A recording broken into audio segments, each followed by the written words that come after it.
Todos irmãos, com a paz do Senhor, estamos aqui nessa noite, pela misericórdia de Deus, depois de alguns dias afastado,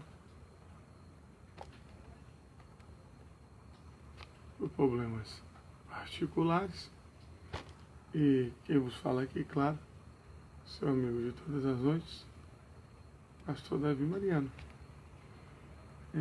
Falamos na última aula sobre seitas e heresias. Claro que nós achamos melhor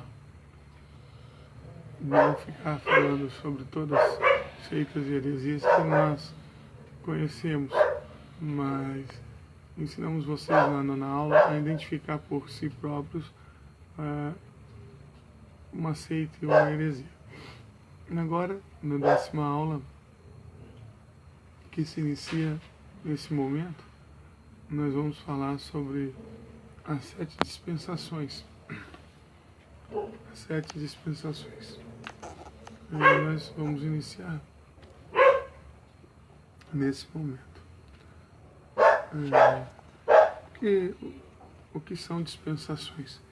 Dispensações são épocas da história em que a igreja viveu, épocas da Sagrada Escritura em que a igreja viveu. É talvez o método mais antigo de estudar a palavra de Deus. É um método muito usado em que a teologia ela usa para estudar a palavra. Alguns teólogos, eles para ensinar a palavra do Senhor, eles falam assim: vamos estudar agora o período da dispensação da inocência, que é a primeira dispensação, que já vamos falar sobre ela já. Depois vamos estudar a dispensação tal. Então é uma forma de estudar a palavra de Deus, facilita um pouco. Vamos falar então das 7 dispensações. Hoje, é claro, não vamos falar de todas as 7, vamos falar somente de uma. Mas então dispensações é isso. São momentos da história. E claro, uma das formas mais antigas de se estudar a palavra de Deus. Agostinho de Hipona, lá em 354 depois de Cristo, e viveu até 430 depois de Cristo, ele dizia assim sobre as dispensações. Ele dizia assim: distingua as épocas e as escrituras e se harmoniza. Ele dizia que as dispensações, ela distinguia as épocas e harmonizavam elas. Ok? É um estudo dos escritos dos patriarcas e da igreja do primeiro século. Revela que eles reconheceram divisões na administração divina. Não é este método somente o mais antigo, mas é também o mais razoável, ou seja, o mais aceitável também. Nele o aluno, ou seja, vocês, nele o aluno aprenderá a diferenciar as revelações dadas a 3 divisões da raça humana. Olha só que interessante. Se você quiser anotar isso daí, você vai agora aprender que sobre as 3 divisões da raça humana. Porque tem pessoas que ouvem muito falar assim: os gentis aqui, os gentis ali. Mas o que seria? Então a raça humana são divididas em 3. E as dispensações ajudam nós a entender isso, a entendermos isso. Perdoa o meu erro de português, tá? Ao vivo é assim mesmo. Ao vivo não dá tempo de corrigir.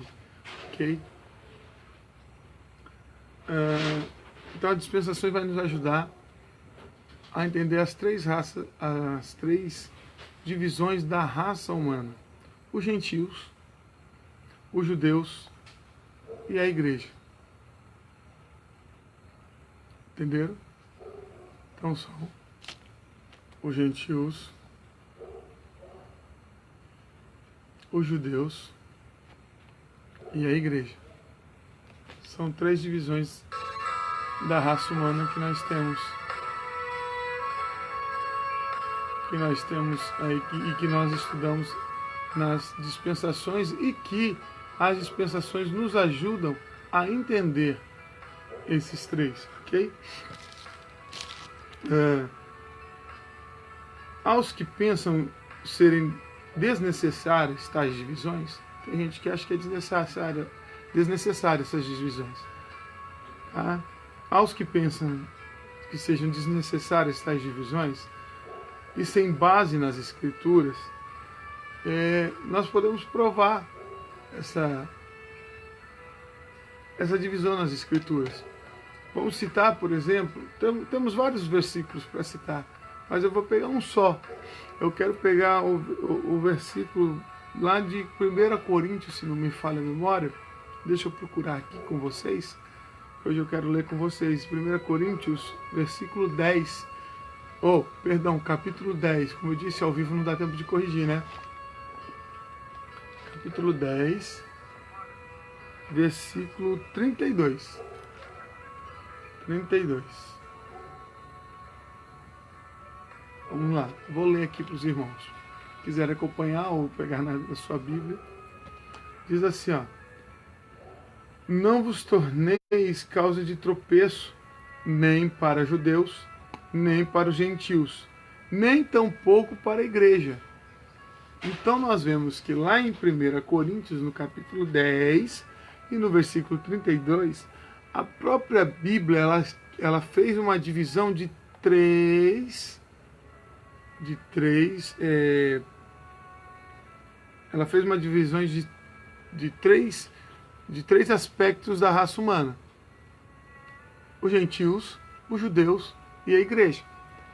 Então tem pessoas que dizem assim que não existe tal divisão. Então, para esse que não existe, entre muitos outros versículos, nós mandamos ler lá 1 Coríntios, capítulo 10, versículo 32. Ok? A tal divisão é bíblica. Essa divisão é bíblica. E nós que não distinguimos esses três grupos e aquelas porções da Bíblia que temos como revelação, nós somos dirigidos a cada grupo e condenamos-se nossa mente em grande confusão. E é por isso que nós temos que estudar essas dispensações. Ok? Alguma dúvida até aqui? A Yasmin que tem bastante dúvida. A Yasmin, tá tudo bem até aqui?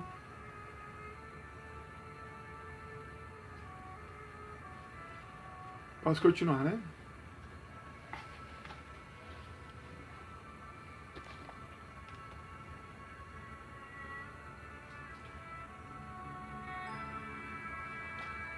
Ok. Este método é de todos e não pertence a nenhuma classe de crentes, e nenhuma denominação ou grupo de indivíduos. Estudantes sérios de todas as denominações já acharam riquezas espirituais pelo estudo da Bíblia por meio das divisões dispensacionais. Realmente, quem é dispensacionalista? Quem são os dispensacionalistas? Para citar das maiores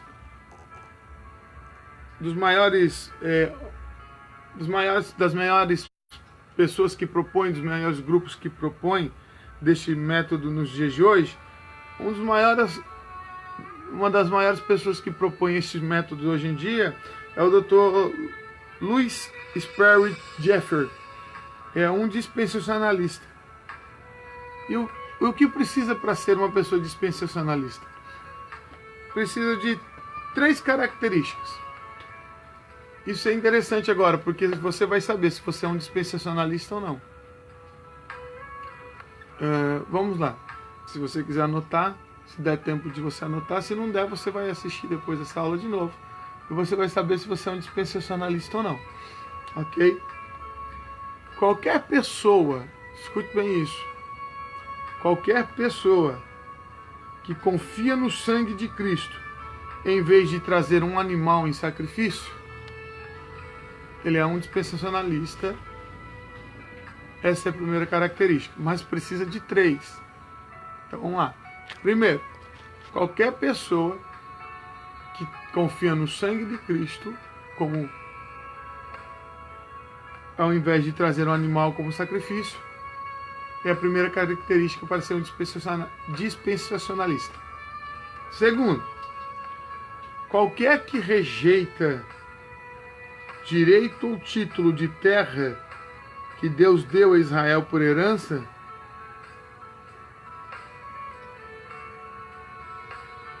que é eterna, ele é um dispensacionalista. Porque o direito de terra por herança a Israel, ele é sempre eterna, ele é eterno. Quando Deus fez a promessa a Abraão, e quando Abraão vagava ali, ele disse, olha para as estrelas do céu, nós conhecemos a promessa, e quando ele vagava, ele disse que aquela terra era dele, seria dele e da posteridade dele para sempre, seria sempre eterna. Então temos que, todo que confia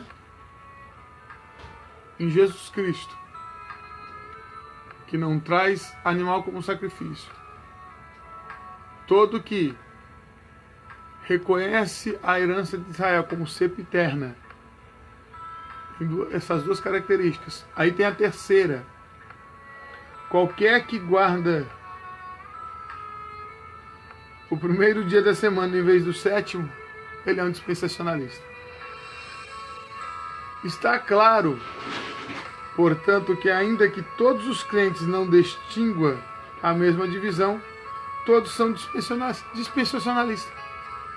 Ou seja, se você é um cristão, você é um dispensacionalista. Eu não entendi essa última terceira. Qualquer que guarda o primeiro dia da semana em vez do sétimo. O sétimo dia é o sábado. O sétimo dia é o sábado. E qual é o primeiro? É o domingo. E nós vemos que, tanto na nossa cultura como nas nossas igrejas, nós temos o costume de guardar, entre aspas, né? O domingo. Você pode ver que nós temos o domingo para o Senhor. Nossas escolas dominicais são que dia? Domingo. Nós começamos o domingo na igreja, na escola dominical. Viemos, almoçamos em casa. Se tem um trabalho de evangelismo à tarde, estamos na igreja à tarde. Não é assim? E o culto à noite da família no domingo. Começamos o domingo na igreja, terminamos o domingo na igreja. Não como uma outra igreja que ainda guarda o sábado. Ou seja, somos qualquer igreja evangélica, queira ela ou não, é dispensacionalista. Agora, se qualquer uma trazer um sacrifício em vez de crer no sangue de Jesus, aí ela deixa de ser dispensacionalista e passa a ser uma heresia, como nós já vimos ali no estudo de seitas e heresias, né? Não é isso? Então é isso. Tá tudo bem até aqui? Podemos continuar?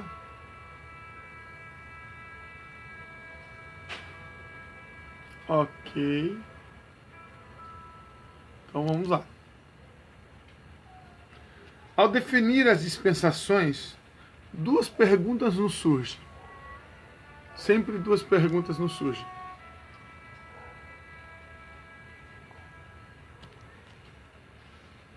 Primeira pergunta que nos surge. O que é uma dispensação?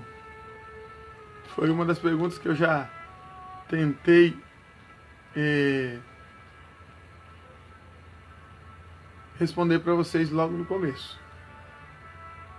Então acho que já está respondida, né? E a segunda pergunta que surge. Quantas dispensações é? Que também com certeza já está respondido. Mas são essas duas perguntas que surgem quando nós começamos a estudar as dispensações. São sempre essas duas perguntas que surgem. o que é uma dispensação, quantas dispensações há.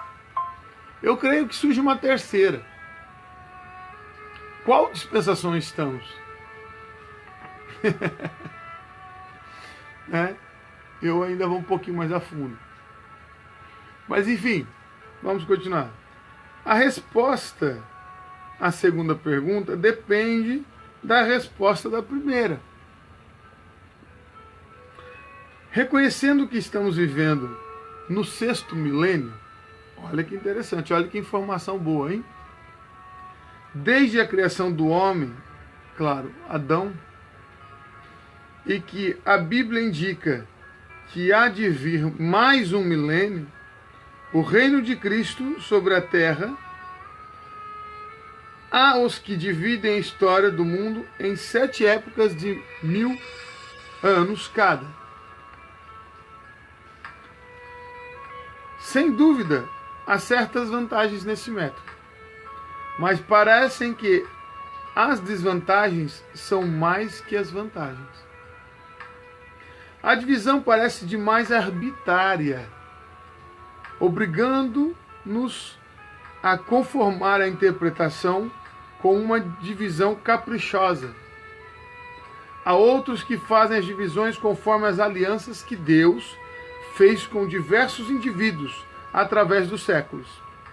Assim desfilam a época de Adão, época de Noé, época de Abraão, época de Davi e etc.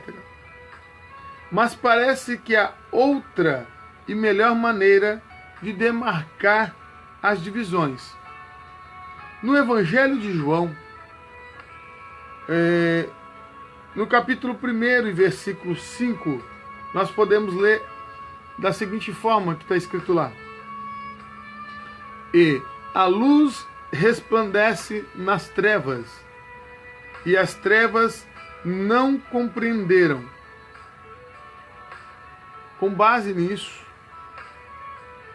com base no estudo das épocas e da história sagrada, claro, devemos salientar 3 coisas deste versículo: o tempo dos verbos, o sentido dos verbos e o sentido do versículo. O sentido do verbo neste versículo: resplandece e compreenderam. O primeiro está no presente, indicando ação. O outro verbo, compreenderam, está no pretérito perfeito. O sentido do verbo: resplandece.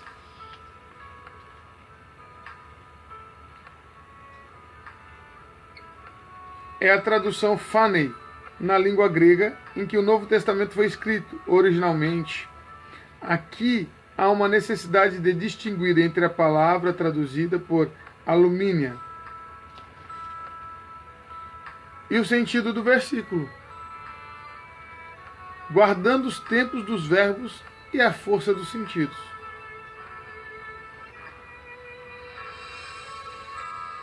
Podemos entender agora uma parte da tentação de Jesus no deserto, o esforço que Satanás fez para conseguir que Jesus o adorasse. Era apenas uma fase dessa batalha. Entre a luz e as trevas, Jesus, que é a luz, personificada, foi solicitado a passar para o lado das trevas. E assim Jesus resistiu o diabo. A luz continuou a resplandecer, pois as trevas não a venceram, nem a tomaram para si. Assim, a luz continua a resplandecer nas trevas. Amém? Compreenderam até aqui? Podemos continuar então? Existem 7 dispensações.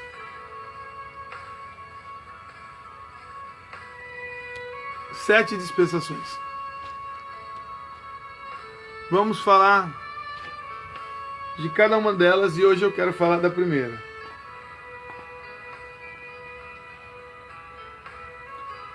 A primeira dispensação chama-se dispensação da inocência. Sim, dispensação da inocência. Ou seja, o tempo da inocência. O tempo da inocência.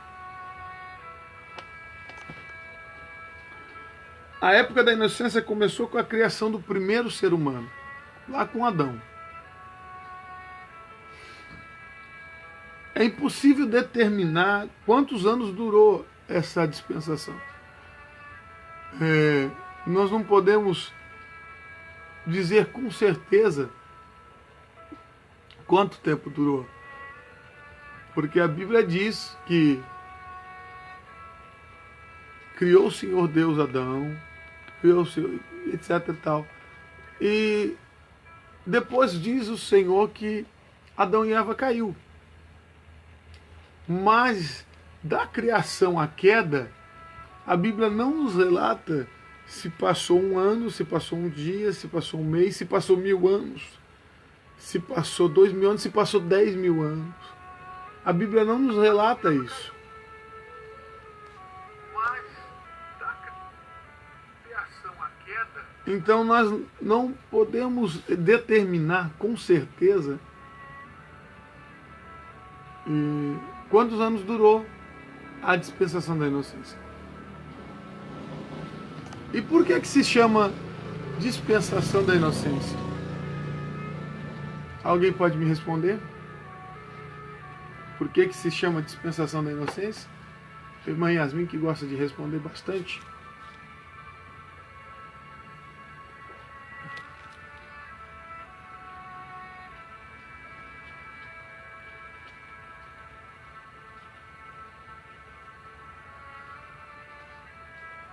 Por que se chama dispensação da inocência?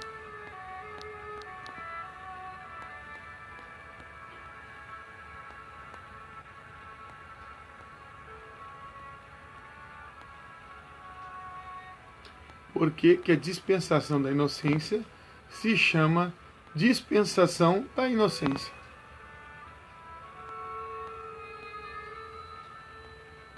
Irmã Rita.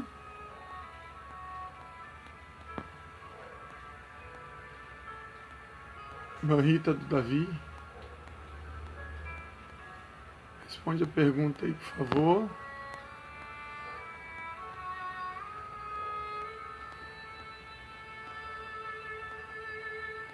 Alguém?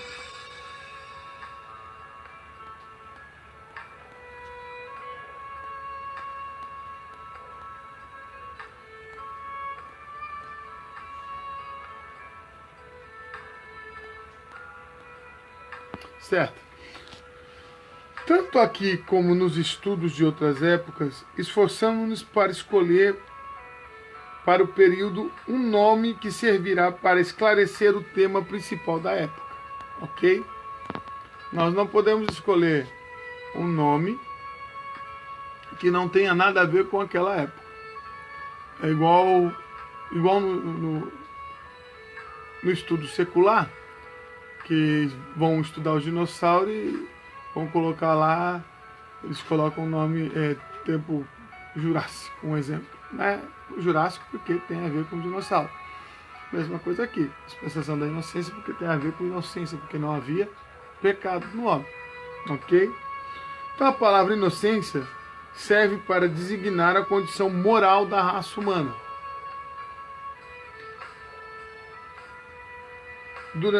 A raça humana, durante esta época, consistia apenas, como eu disse, nós não sabemos ao certo, mas vamos falar que consistia apenas de 2 pessoas.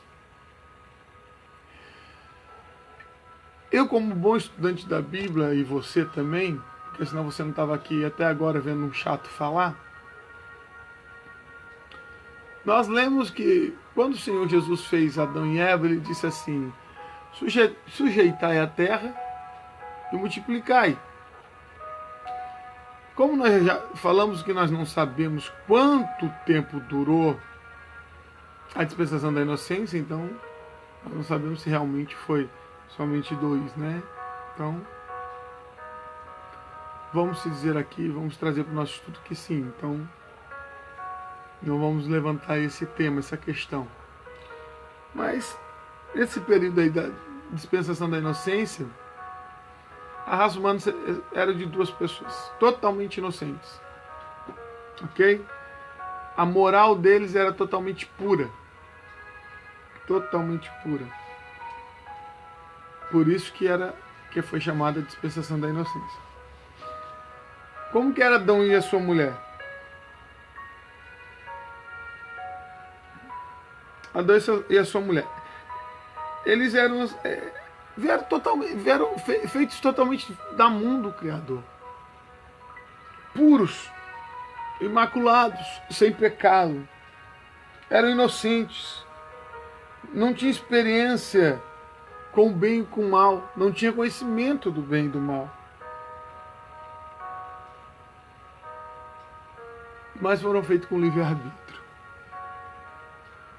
Não vou continuar daqui porque isso já faz parte da outra dispensação. Tá tudo bem até aqui? Posso continuar?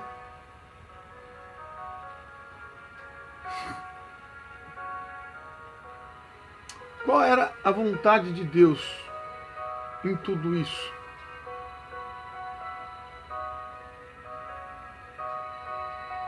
Bom, é de suma importância, ou seja, é de muita importância, nós sempre notarmos as revelações da vontade de Deus. As revelações da vontade de Deus sempre estão explícitas. Ali, quando Deus faz algo, quando Deus cria algo, a revelação dele sempre está explícita ali. A única coisa que nós temos que fazer é ler, enxergar e identificar.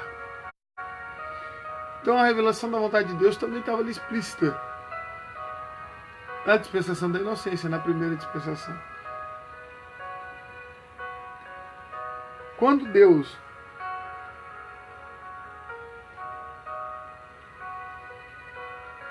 qual era a vontade de Deus ali na dispensação da inocência? A revelação da vontade de Deus para o homem, ela muda de período a período. Isso quer dizer que Deus é mutável? Não. Quer dizer que o homem é mutável,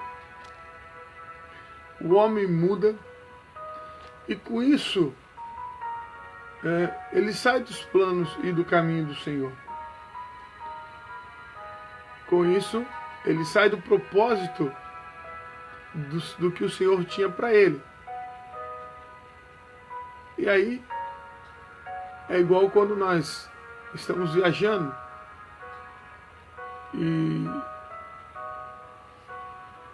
o nosso GPS manda nós pegarmos uma estrada. E aí ele manda a gente pegar a saída 6. E nós passamos da saída 6. Então, ele vai mandar a gente ir lá na frente, pegar um retorno, voltar para pegar a saída 6 de novo. E assim. Então, em cada dispensação, a vontade de Deus mudou para que se chegasse no mesmo lugar.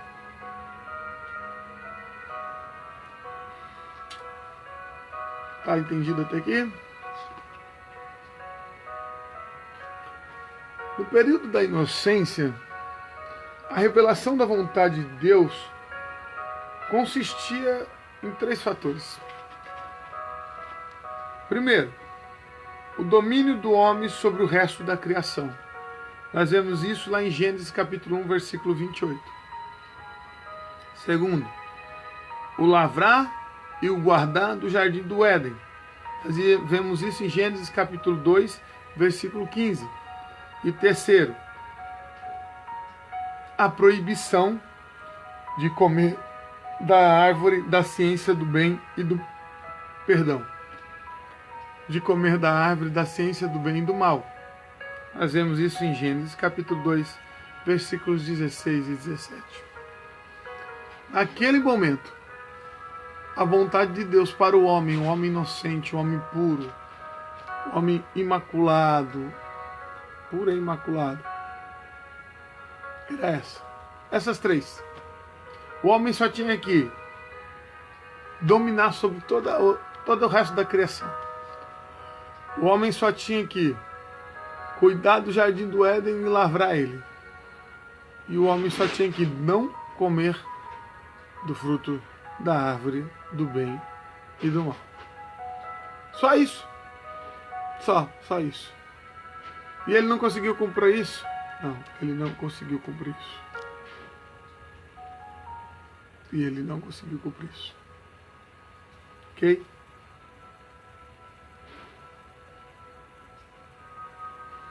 Qual era a posição do homem nisso tudo? Bom, como nós sabemos a palavra-chave,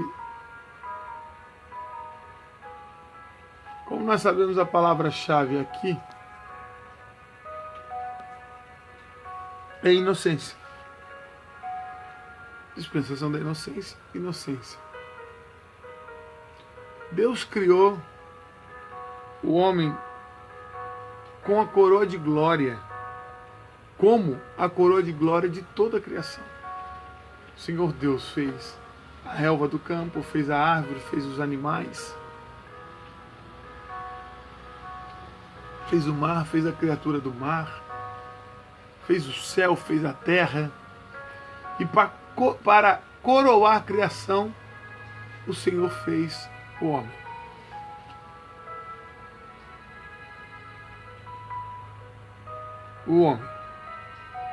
O homem, como a Bíblia diz, em Gênesis, se não me falha a memória, capítulo 2, versículo 7, dos 5 em diante, o homem segundo a sua imagem e semelhança. O homem para ser igual ou parecido com ele, para ter as suas características. O homem para ser a cabeça de toda a criação, para ser o regente da criação. Para ser perfeito sobre o mundo edênico, ou seja, sobre o mundo do Éden. Nós vemos ali em Gênesis capítulo 1, versículo 26 e 28.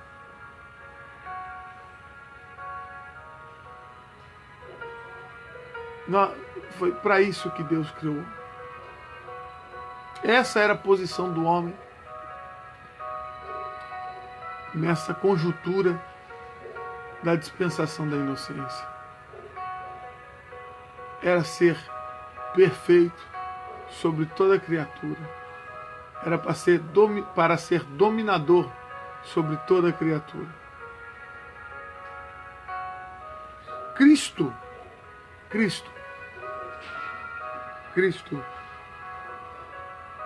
ele é a expressão exata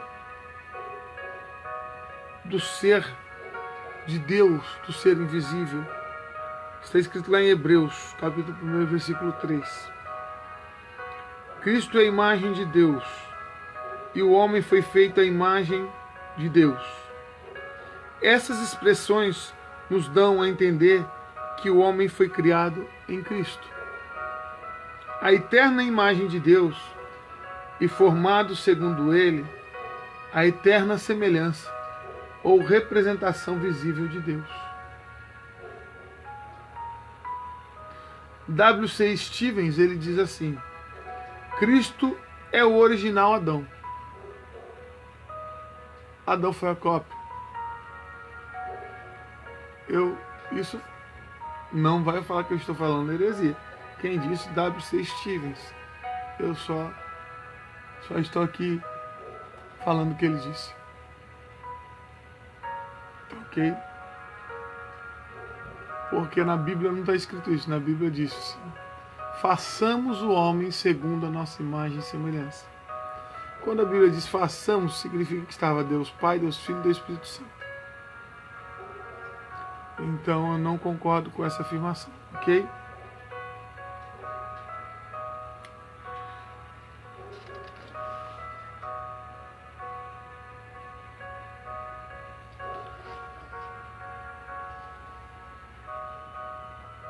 Concluímos pensando que o primeiro homem era perfeito físico e mentalmente.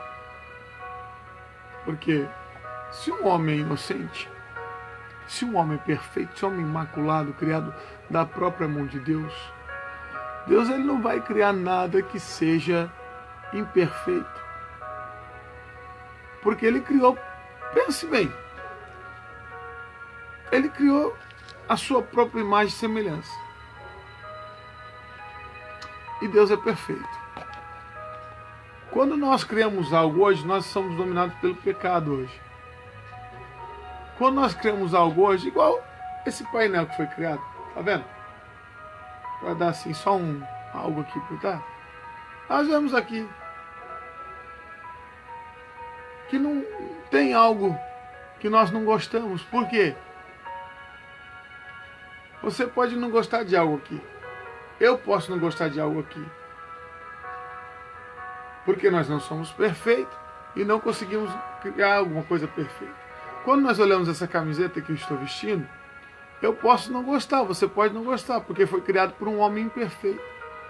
Mas quando nós falamos de Deus, e que Ele criou algo à sua imagem e semelhança, Ele criou algo da perfeição. Sendo que se sai algo da perfeição, sai perfeito. Então ele sai perfeito fisicamente. Ele sai perfeito mentalmente.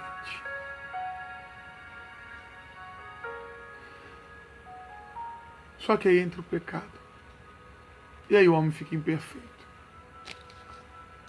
Pastor, o senhor está querendo dizer que o senhor está dando base para a ideologia de gênero, dizendo que o homem então pode ser isso e aquilo? Não, estou dizendo que Deus, o homem continuou sendo homem e a mulher continuou sendo mulher.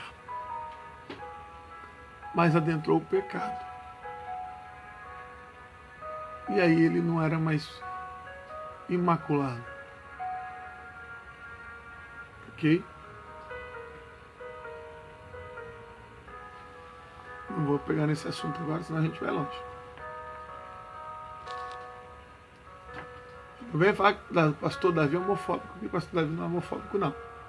Tenho amigos que amam a vida deles, não concordam com o que eles fazem. E eles sabem disso. Tá? Então nós concluímos que o primeiro homem ele era perfeito, tanto física e mentalmente. E também moralmente.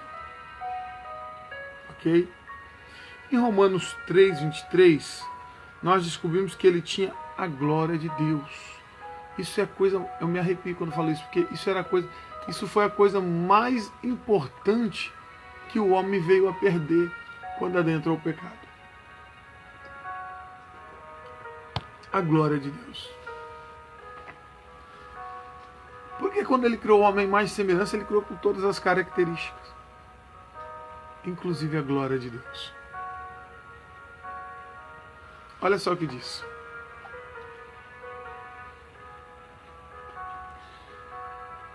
Sobre a criação da mulher, Matt Rain, ele comenta o seguinte. Vou ler aqui para vocês, tá? A mulher foi feita na cabeça do homem para ultrapassá-lo, nem do seu pé para ser pistoleira. Perdão, queridos, pastor Davi hoje está cansado, a vista embaralhou. Eu vou ler de novo, tá? Vocês prestem atenção. A mulher foi feita não da cabeça do homem para ultrapassá-lo, nem do seu pé para ser pisoteada por ele, e sim do seu lado para ser sua adjuntora, como diz a Bíblia, e sob o seu braço para ser amparada por ele, e de perto do coração para ser amada por ele. Isso é coisa linda. Matt Whale interpretou a Bíblia de maneira plena sobre a criação da mulher. Porque diz a Bíblia que sobreveio um sono a Adão, e o Senhor Deus pegou da costela de Adão, da costela, aqui, ó, de perto do coração, do lado, para a mulher estar do lado, não embaixo e não em cima. vou aqui entrar, não sou machista e não sou feminista. Mulheres, não venham querer ser mais que os homens não venham querer ser mais que as mulheres e pisar. Vocês tenham que ser homens, vocês têm que respeitar suas mulheres e amá-las. Elas foram tiradas daqui, ó, da sua costela, de perto do coração, para ser amadas por vocês.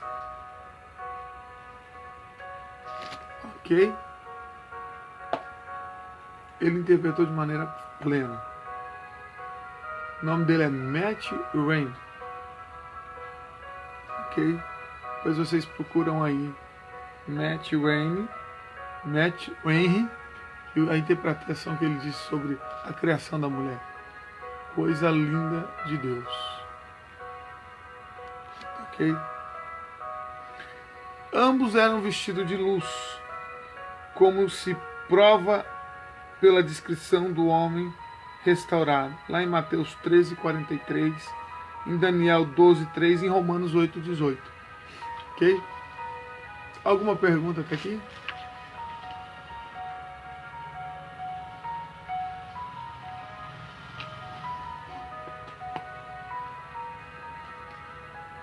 Alguma pergunta até aqui?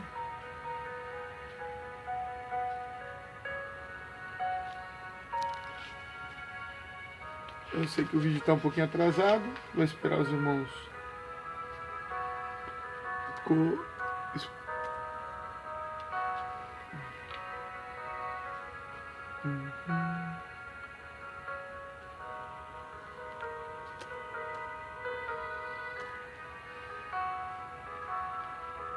Nenhuma pergunta, podemos continuar.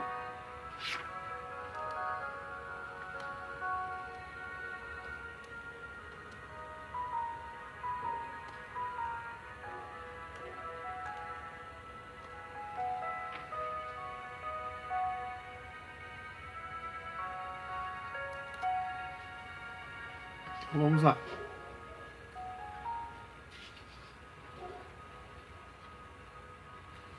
Vamos lá então. A aliança edênica. O que vem a ser a aliança edênica?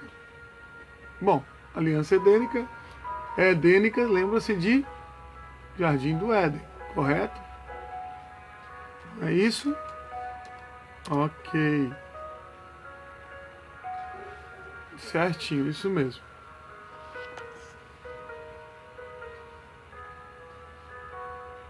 Por essa aliança, Deus concedeu ao homem plena inteligência, inteligência suprema, inteligência que nós não temos hoje. Hoje, segundo a ciência, nós usamos metade do cérebro. Bom, eu tenho minhas dúvidas, eu acho que a gente usa menos da metade. Tem pessoas que menos que isso, né? Então, mas é isso. Vamos entrar nesse assunto agora, né? Quando Deus fez o homem, ele usava o cérebro todo. Senão, Deus não daria o cérebro de 1,5 kg, ele daria um cérebro de 500 gramas, de 750. Não é isso? Se não fosse para o homem usar o cérebro todo, Deus daria um cérebro de 750 gramas para o homem. Enfim. Então, nessa aliança, na aliança edênica, Deus concedeu ao homem plena inteligência, intuição e capacidade administrativa. Sabe essa administração besta que eles... Besta, entre aspas, né? Porque se ganha muito dinheiro com isso. Eu falo besta na comparação com que Adão e Eva tinham. Essa administraçãozinha que eles vão fazer em curso, em faculdade, Adão e Eva tinham naturalmente e mais. E muito mais. Por toda essa inteligência, por toda essa administração e essa capacidade de intuição, né, Adão e Eva regia a criação. E eles eram responsáveis por isso, pela criação perante Deus. Deus lhe deu certas obrigações, como, por exemplo, a primeira, ocupar a terra. É por isso que eu digo ali que eu discordo de alguns que dizem que porque nós não sabemos quanto tempo passou, né? E para se gerar um filho só leva 9 meses. Então, discordo de alguns que falam que só ficou Adão e Eva na terra, né? Então, enfim, foi ordem de Deus ocupar a terra. Né? O irmão Adriano deu risada aí, eu queria saber pelo quê. Pastor irmão Adriano, falei alguma coisa errada? Me perdoa se foi isso.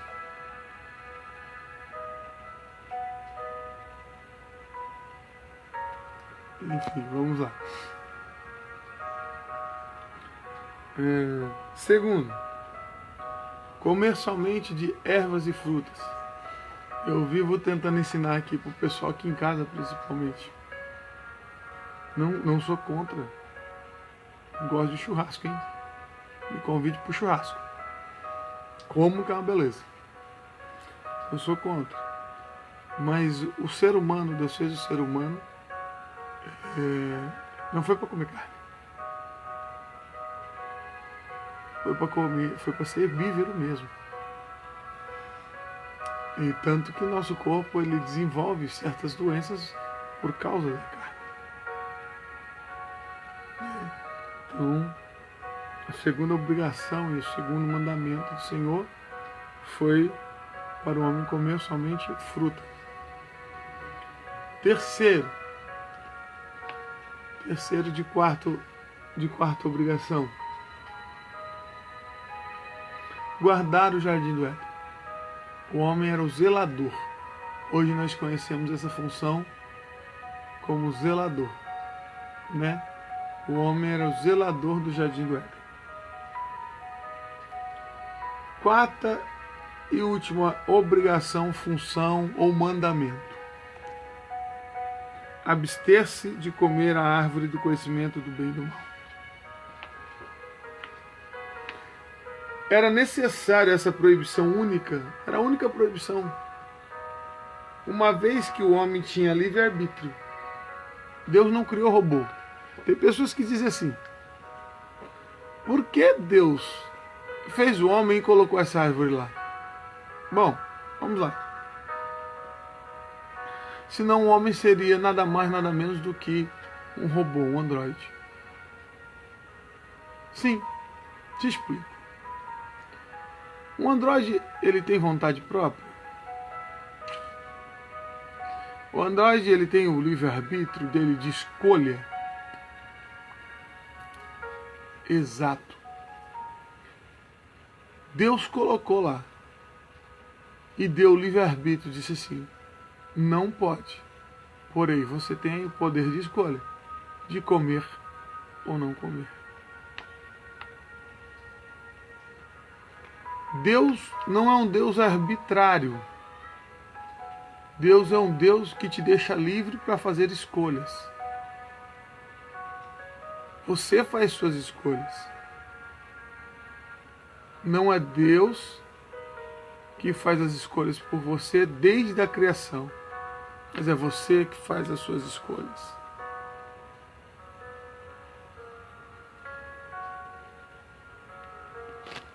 Entendido até aqui? Podemos continuar?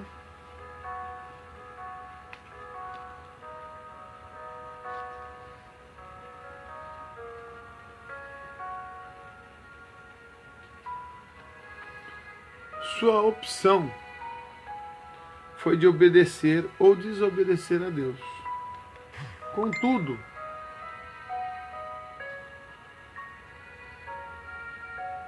Contudo, Adão foi muito bem advertido sobre as consequências, mas caso desobedecesse, veja bem o que está escrito em Gênesis 2,17. No dia, isso Deus falando para Adão, no dia em que dela comerdes, certamente morrerás. certamente morrerás. Ou seja, Deus fez o homem para ser eterno. E aí colocou a árvore do bem e do mal lá. E disse para ele: se comerdes dessa árvore, você vai morrer. Você tem duas escolhas. Você tem a escolha de vida eterna e você tem a escolha de comer um fruto e morrer. Qual você escolhe?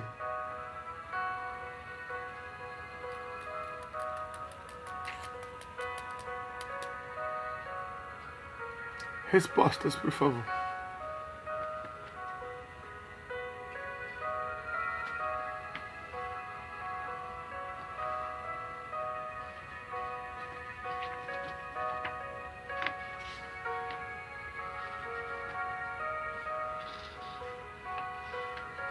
Respostas.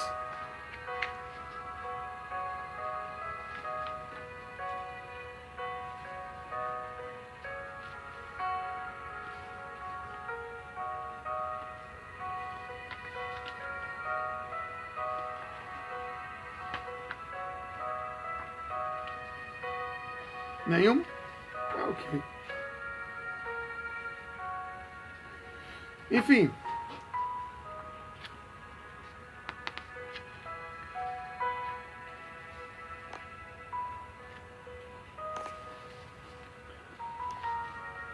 Aprove a queda da raça humana.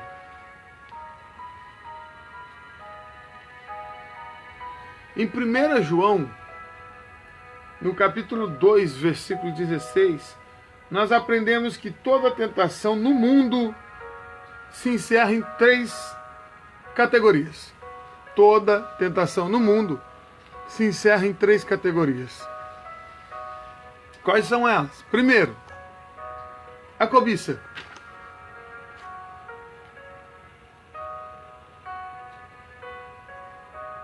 Segundo, perdão, vamos lá, vamos começar de novo.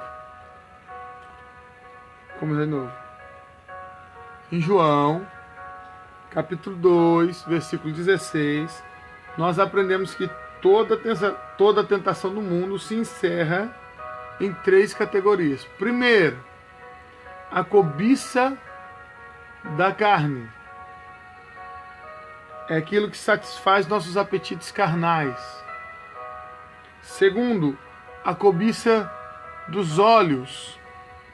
Aquilo que nos satisfaz a vista. Está reconhecendo algo aí, né? Pois é.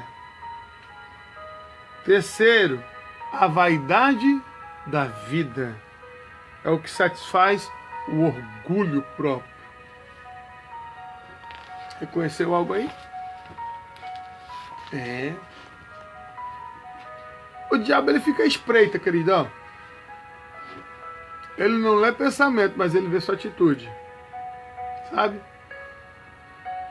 Ele faz você cair fácil somente por uma atitude sua. Só pela cobiça do olho, sabe? Pescocinho de ventilador. Opa.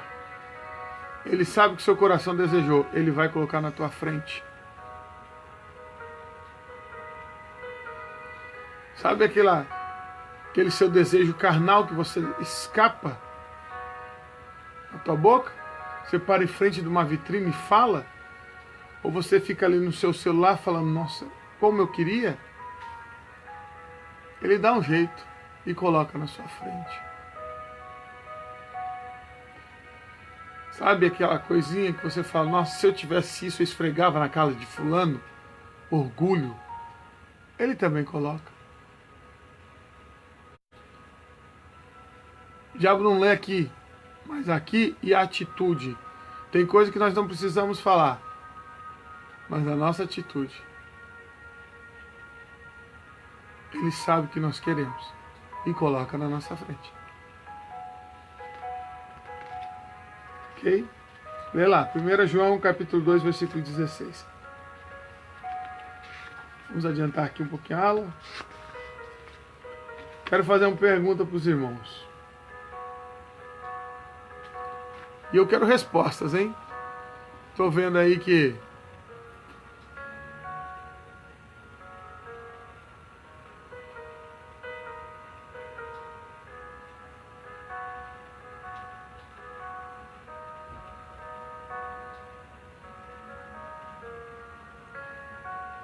é isso mesmo, Adriano. Me perdoa que eu não tinha visto sua resposta, tá?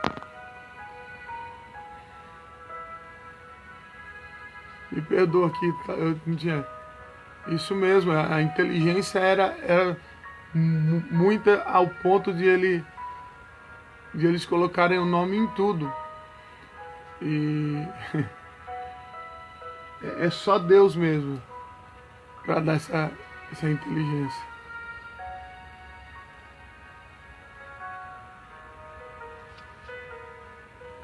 Tanto que, como eu falei, Deus deu um cérebro para o homem de 1,5 kg. Nós temos 1,5 kg de massa cefálica. Hoje é comprovadamente que nós não usamos nem metade disso. Então, se fosse para o homem não usar nem metade disso, Deus teria dado um cérebro para a gente de 500 gramas. Né? Então, quando o homem pecou, nós começamos a ser reduzidos, porque o pecado ele tira de nós. O pecado ele tira a nossa comunhão com Deus. O pecado ele só tira.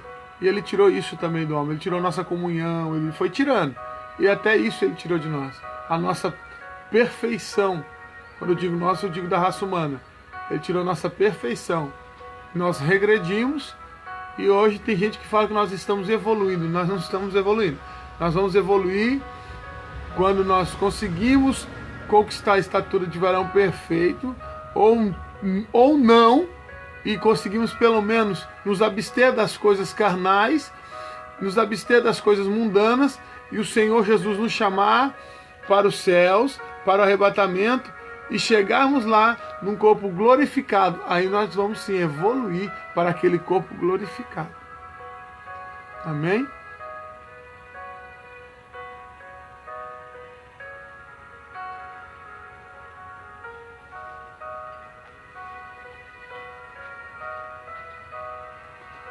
Quero fazer aqui duas perguntinhas fáceis aqui para os irmãos. Mas antes de fazer essas duas perguntinhas, eu quero saber se os irmãos têm alguma dúvida aqui. Ou alguma dúvida ou querem expressar alguma opinião assim como o irmão Adriano.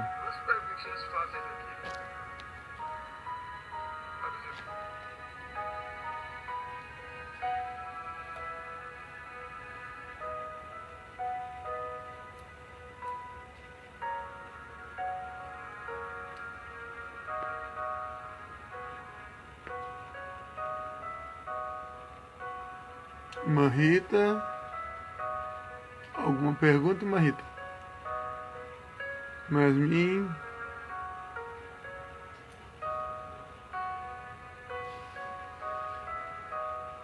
Lembrando que hoje nós estamos estudando a dispensação da inocência, ou seja, o período da inocência.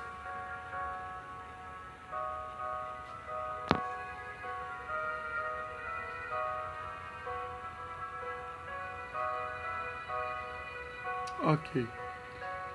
Ninguém quer fazer uma pergunta, nem expressar uma opinião. Posso fazer as minhas perguntas então para vocês, né?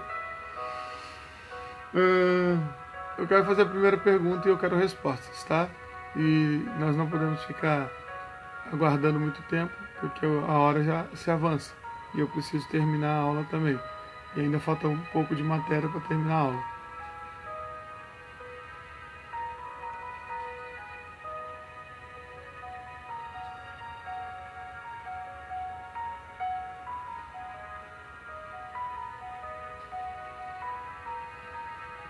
Sim, Adriano, mas concordo. Só que aí eles já teriam malícia e aí já não seriam perfeitos, né? Aí já teriam pecado neles.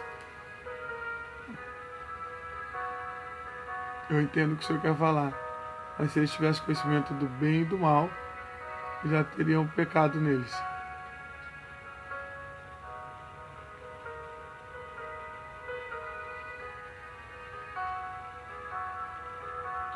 Por isso que Deus não deu o conhecimento para o homem, para que o homem pudesse não praticar o mal.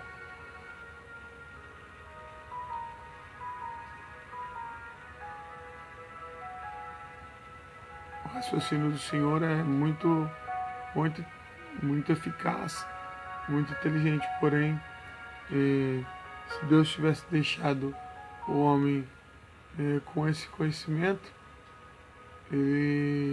ele praticaria o mal porque teria conhecimento do mal. Enfim, eu vou para as duas perguntas e quero que os irmãos respondam. Primeira pergunta, eu quero saber, eu tenho bastante matéria ainda para dar hoje, então eu quero que os irmãos respondam rapidamente, tá? Não existe resposta errada. Então vamos lá. Irmã Rita, tá me ouvindo, né, irmã Rita? Vamos lá, irmã Rita. Responda aí. Irmã Yasmin.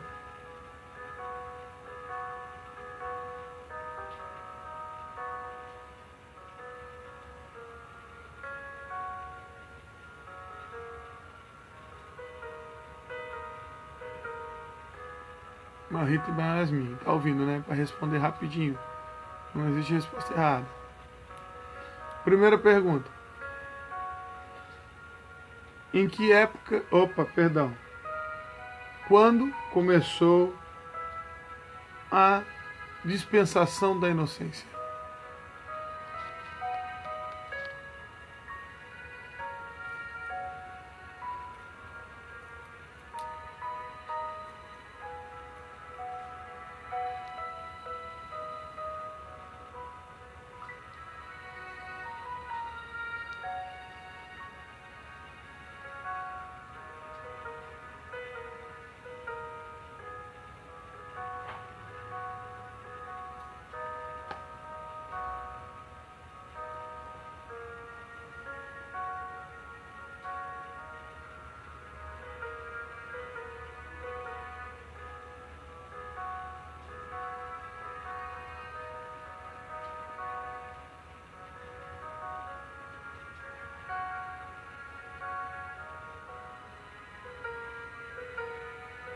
Yasmin, Rita, Adriano.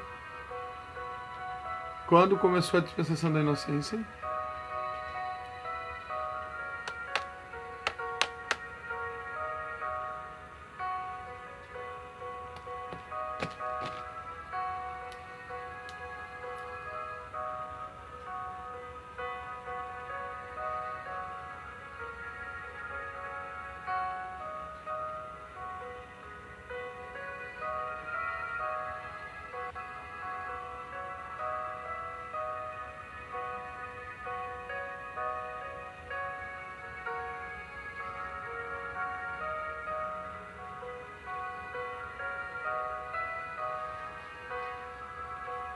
Yasmin.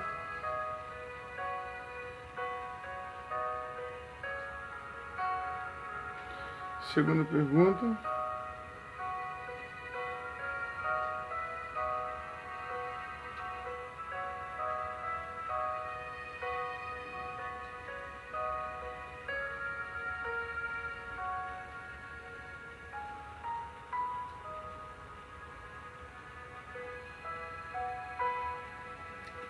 Segunda pergunta.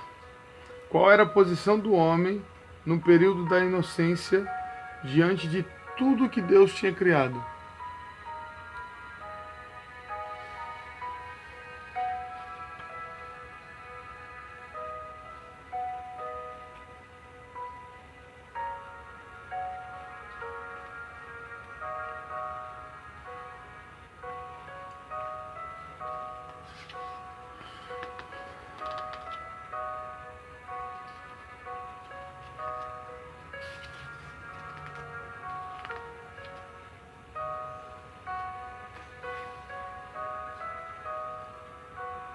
Mas Mima Rita, vamos responder?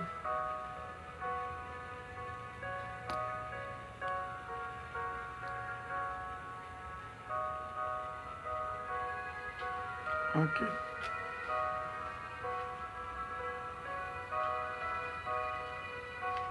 A resposta da primeira pergunta é: a dispensação da inocência começou com a criação do homem.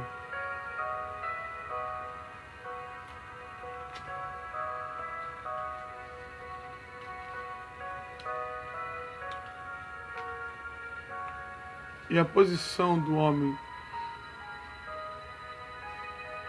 na dispensação da inocência é que ele era a coroa da criação, estava ali posto para governar sobre todas as coisas. Ok? Continuando aqui. Vamos continuar a matéria.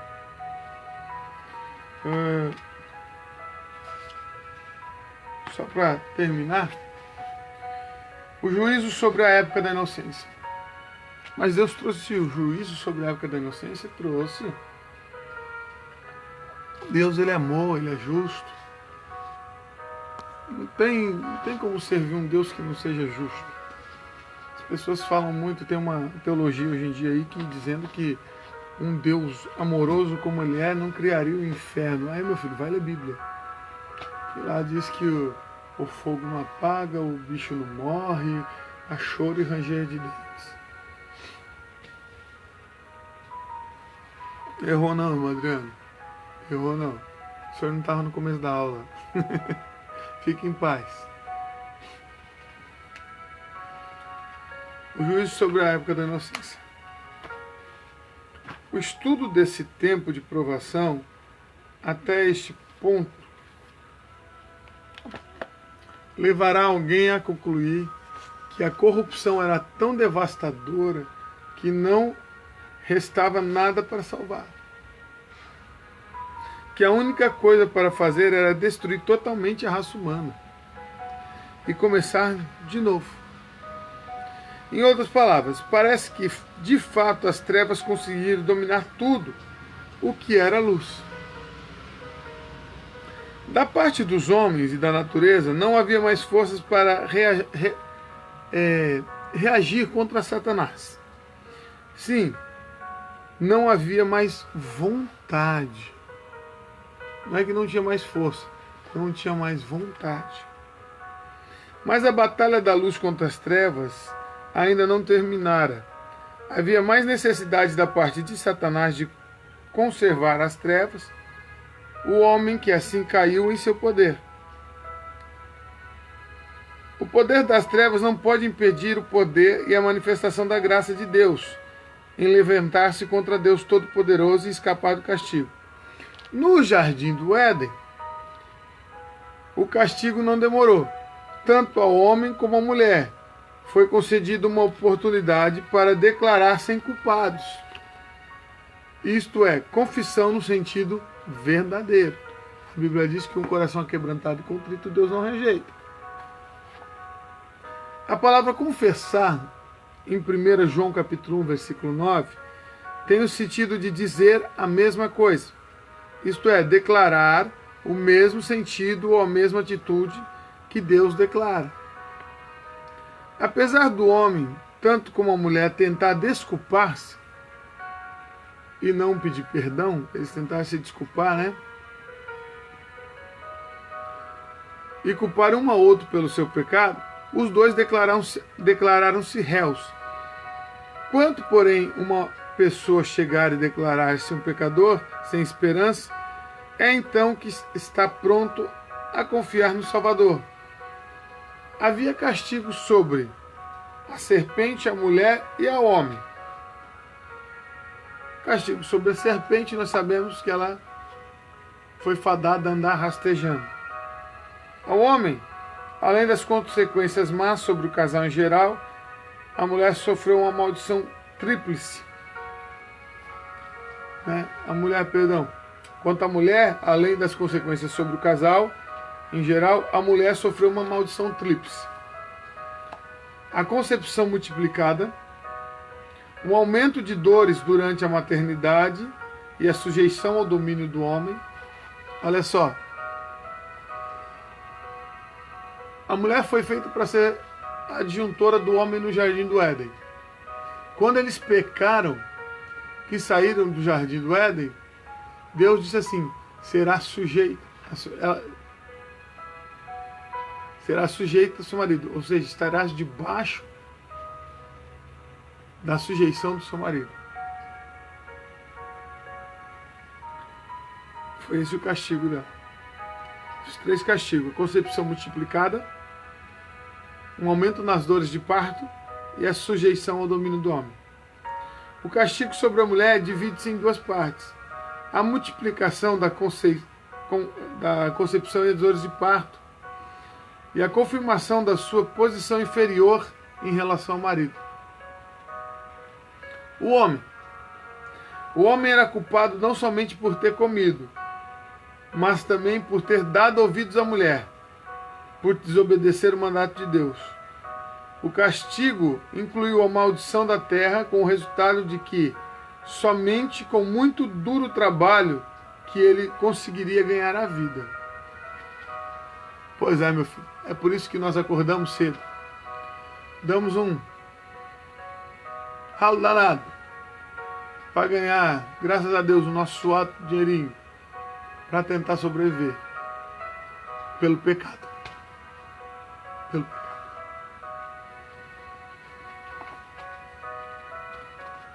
A manifestação da graça e da fé. A manifestação da graça e da fé. Mas houve o que é concepção múltipla? O que é a concepção múltipla? Por exemplo, gêmeos. Gêmeos.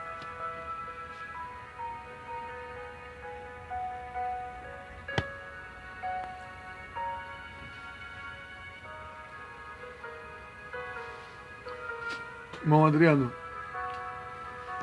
a mulher teria um filho por vez. Concepção múltipla são gêmeos. Isso foi fadado à mulher só depois que saiu do jardim do Éden. Ok? Tá tirada a sua dúvida, irmão Adriano? Irmã Rita aqui tá com dúvida. Irmã Rita, qual é a dúvida?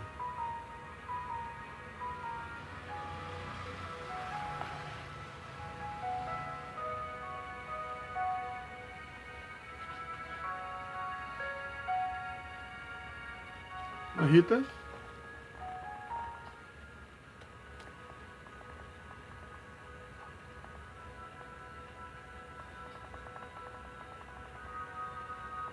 Irmã Rita, qual é a dúvida?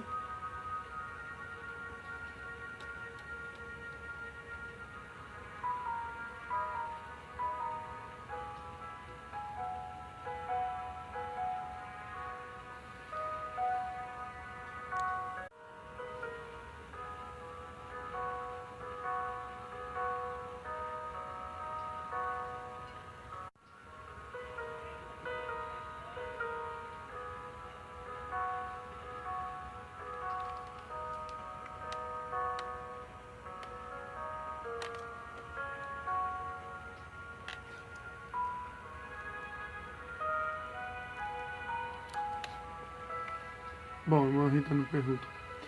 Irmão Adriano, como Ezequiel 37, não entendi a pergunta. Ezequiel 37? Deixa eu lembrar. Ah, sim. Sim, isso mesmo. O suor do teu trabalho comerás, isso aí. Isso mesmo, irmão Adriano. Isso mesmo.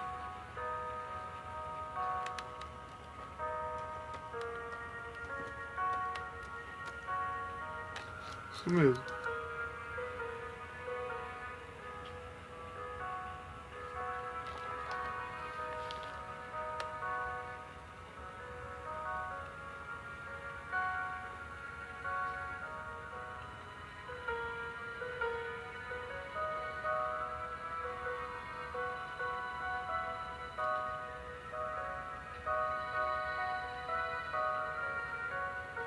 A outra, a do sorteio vamos tu comerás.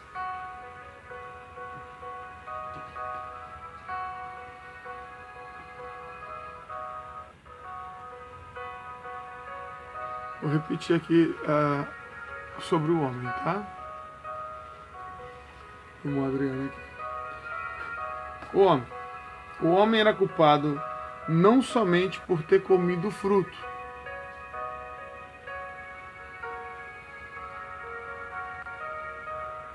sim.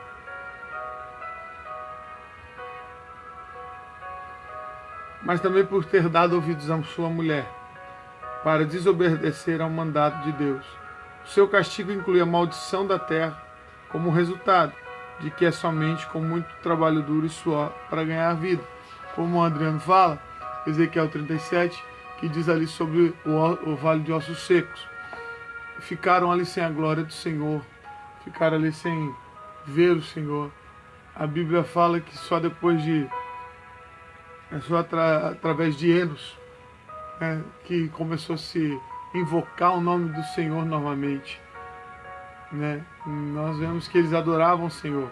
Nós vemos ali Abel, Caim, oferecendo sacrifício ao Senhor. Mas nós vemos que só a Bíblia fala que só através de Enos começou a se invocar o nome do Senhor novamente. Então nós vemos que o homem ficou muito tempo distante do Senhor. Muito tempo distante do Senhor.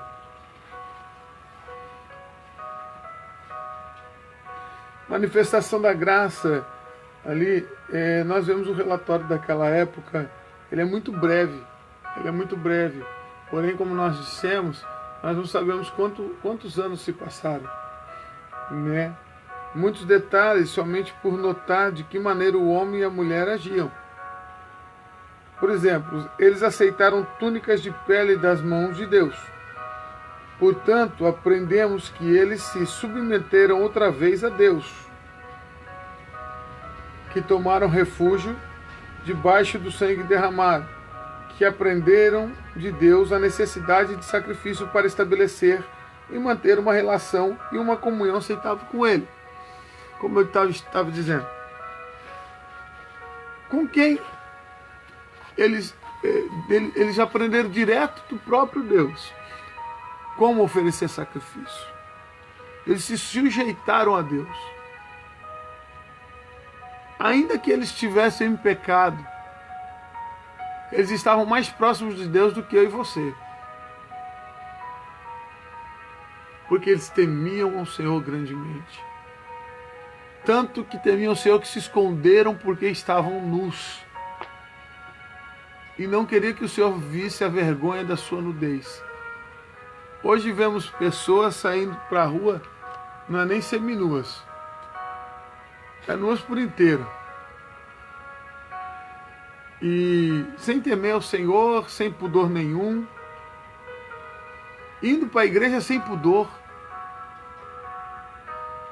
Sem temer ao Senhor. Porque não é o homem que tem que temer ao Senhor. E nós vemos que eles se sujeitaram ao Senhor. E nós vemos que na Bíblia diz assim: resistir ao diabo, sujeitai-vos a Deus, e ele fugirá de vós. Aleluia, glória a Deus. Nós vemos Adão e Eva se sujeitando a Deus, oferecendo sacrifício, e nós não vemos Adão e Eva passar por nada, mas nós vemos seu filho, seus filhos, em conflito. Mas nós vemos Adão e Eva se multiplicar e grandemente a sua descendência. Porque se sujeitaram a Deus.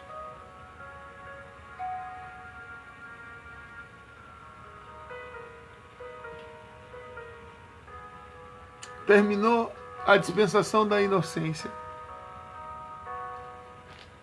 E eles aprenderam direto do próprio Deus como continuar ligado com Deus, como fazer expiação dos seus pecados, como manter um contato direto com Deus. Nós hoje temos de tudo para falar com Deus o tempo todo e não falamos com Deus.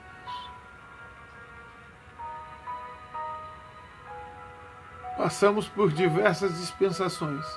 Nós hoje temos diversas.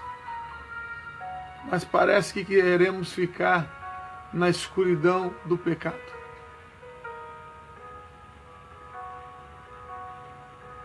Parece que queremos ficar sem enxergar o que verdadeiramente diz a Bíblia. E que, como diz aqui nosso irmão Adriano agora, que se por multiplicar a sabedoria, se multiplicaria o pecado e a verdade. Porque você faz um curso de teologia, uma faculdade, você esquece a Bíblia e acha que tudo que você sabe já está bom para você. Jamais, querido. A Bíblia não deixa de ser a palavra de Deus. O que você estudou é esterco. Você está falando assim, pela misericórdia de Deus eu estudei. E é o que eu passo para você. E é o que eu passo para você.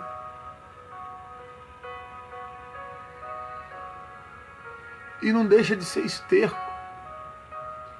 Você está dizendo que não vale nada? Não, estou dizendo que o esterco aduba.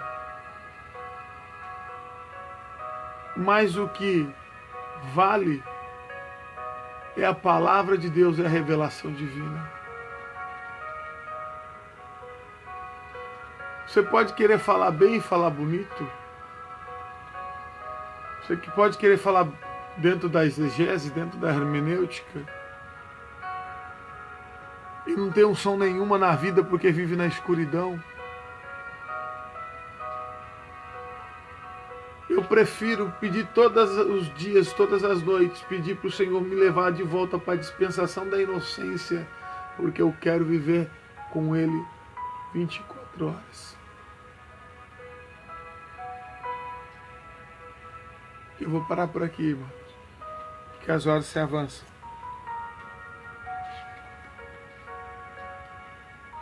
Porque nós sabemos que o Senhor Jesus, Ele deu um raio de esperança. Nós lemos lá em Gênesis capítulo 3, versículo 15. Nós vemos o proto-evangelho. Quando o Senhor prometeu que da semente da mulher nasceria um que seria capaz de esmagar a cabeça da serpente. Ali é o proto-evangelho. Ali nós vemos que a minha e a sua salvação seria garantida.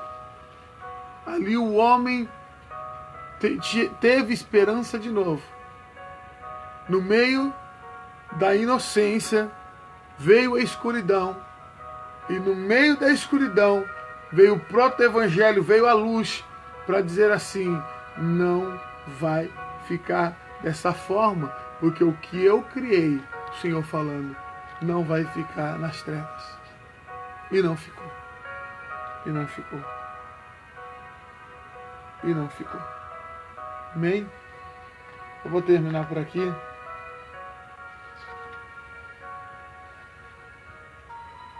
Quero agradecer aos amados irmãos que me acompanharam até agora. Quero perguntar se tem alguma dúvida, alguma opinião.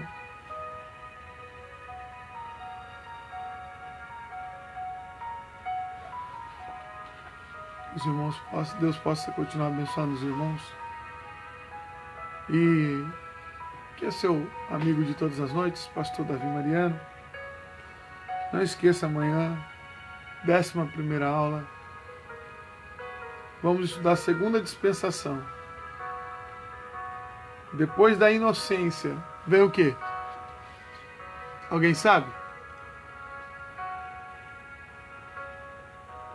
Quando uma criança nasce, ela é inocente. Assim que foi lá no jardim do Éden. Dispensação da inocência.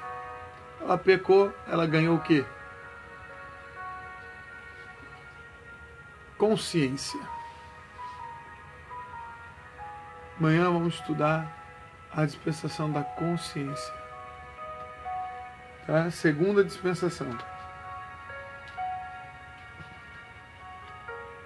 Vamos estar então estudando a segunda dispensação para a glória e honra do Senhor Jesus. Que os irmãos fiquem na paz do Senhor. Tenham uma noite de paz e de bênçãos, de um sono reparador, em nome de Jesus. Irmão Adriano, eu que agradeço por ter nos acompanhado até agora. Como eu digo, por ter ouvido esse chato falar até agora. Amém? Deus que abençoe. Qualquer coisa, a aula ao vivo está terminando agora, mas estamos à disposição aí no WhatsApp, no Messenger, estamos à disposição. Amém? Fique na paz do Senhor. Tenha uma boa noite. Que Deus dê um sono reparador a todos. Uma noite de paz e de bênção. Amém.